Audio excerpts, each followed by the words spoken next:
नमस्कार, मी अमित काळे न्यूज डंकामध्ये आपलं मनापासून स्वागत करतो।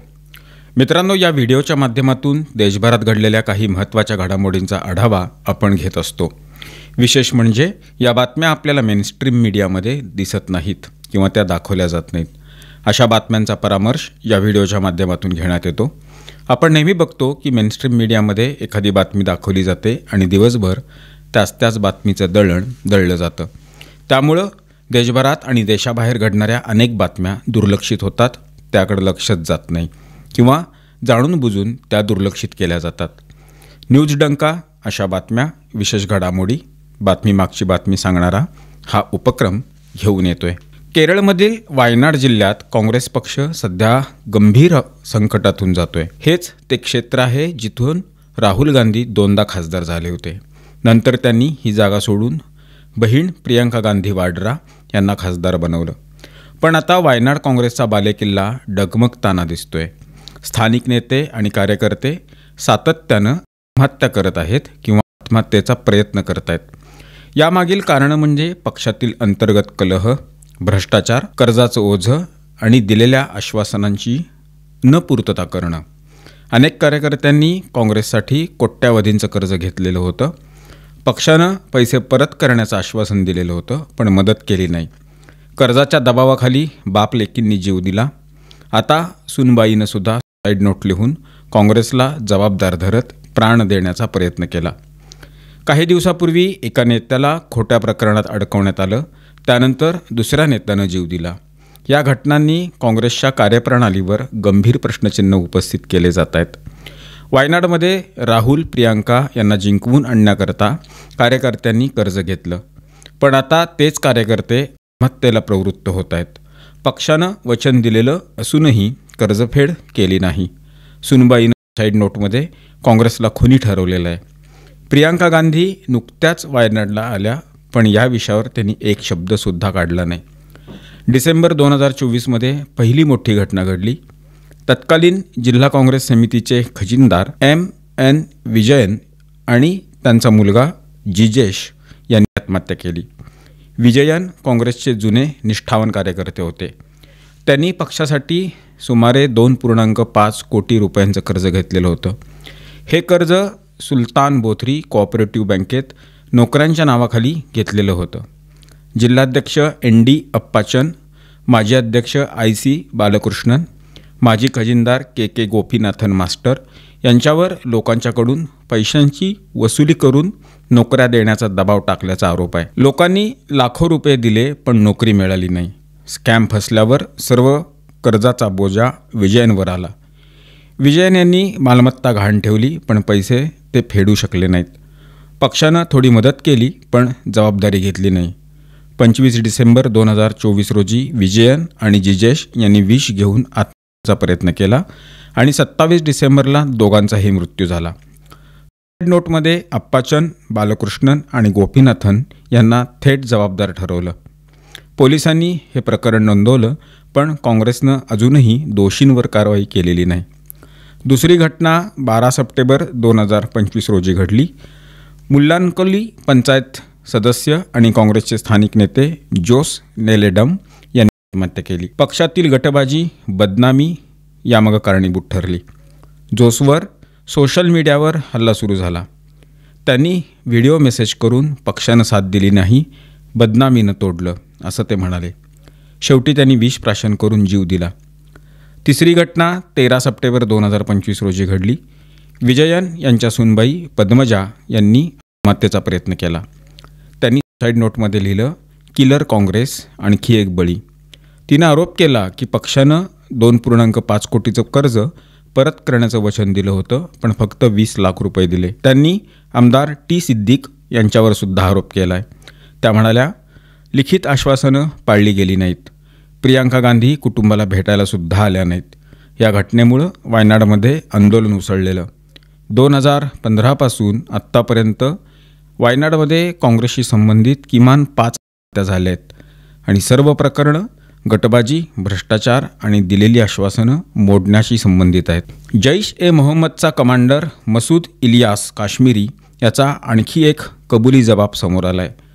मसूद इलियासनं मान्य केलं की दिल्लीतील संसद भवन हल्ला आणि मुंबईतील 26/11 दहशतवादी हल्ल्यामागे मसूद अझहर याचाच हात होता. यामुळं पाकिस्तान दहशतवाद्यांना आसरा देत नाही या त्यांच्या दाव्याची पोलखोल झाली आहे. मसूद इलियास काश्मीरीनं एका भाडकाऊ भाषणात असं सांगितलं की भारताच्या तुरुंगात 5 वर्षांनी सुटल्यानंतर मसूद अझहरनं पाकिस्तानात राहून भारताविरुद्ध हल्ल्याची कटकारस्थानं रचली.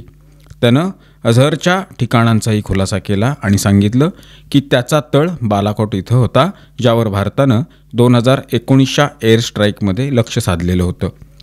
पाकिस्तान नेहमीच दहशतवादी संघटनांना आश्रय देत आलेला आहे याचे पुरावे अनेकदा समोर आलेत. यावेळी तर अधिक उघड झालं जेव्हा जैश-ए-मोहम्मदनं पाकिस्तानच्या बालाकोटमध्ये आपला मिशन मुस्तफा कार्यक्रम आयोजित केलेला होता. या कार्यक्रमात भारताचा मोस्ट वॉन्टेड दहशतवादी मसूद अझहर याची जोरदार स्तुती करण्यात आली.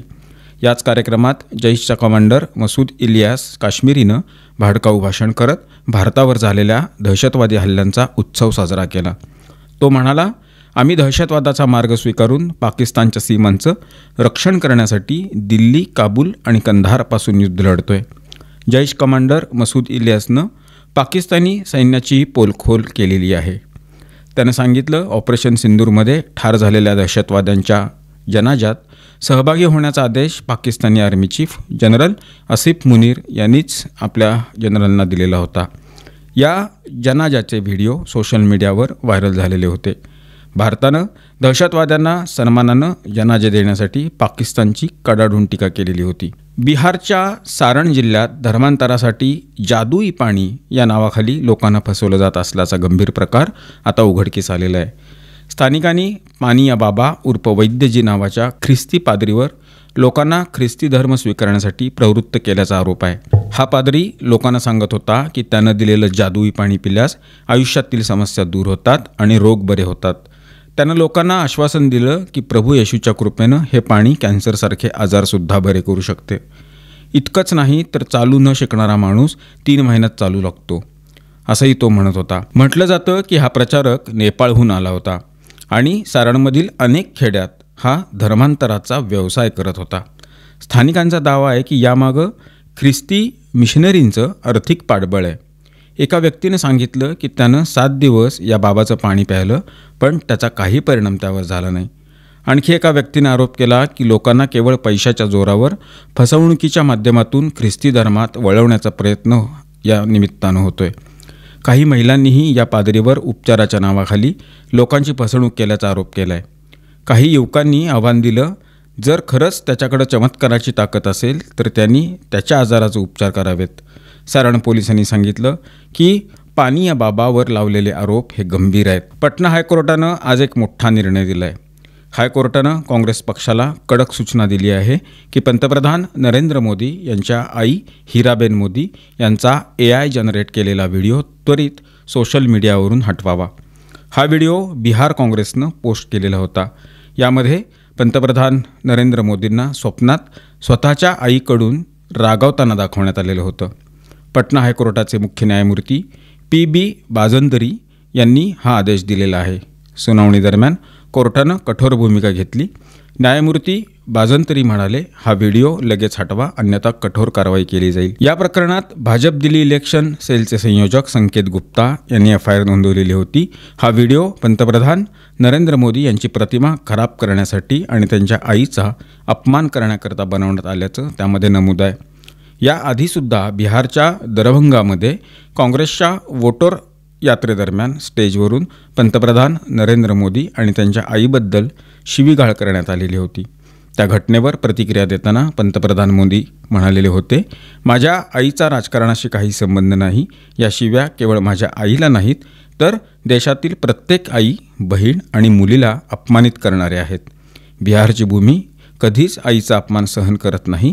त्यांनी पुढं असंही म्हटलेलं होतं की मी एकदा माफ करू शकतो पण बिहार आणि भारतातील जनता कधीही माफ करणार नाही. मित्रांनो, या व्हिडिओच्या माध्यमातून मांडण्यात आलेले विषय आपल्याला कसे वाटले याबद्दलची आपली मतं काय आहेत, आपल्या प्रतिक्रिया काय आहेत त्या कमेंट बॉक्समध्ये नोंदवून जरूर कळवा. व्हिडिओ आवडला असल्यास तो लाईक करा, जास्तीत जास्त लोकांच्यापर्यंत शेअर करा आणि आमचं चॅनल आठवणीनं सबस्क्राईब करायला विसरू नका. धन्यवाद आणि नमस्कार.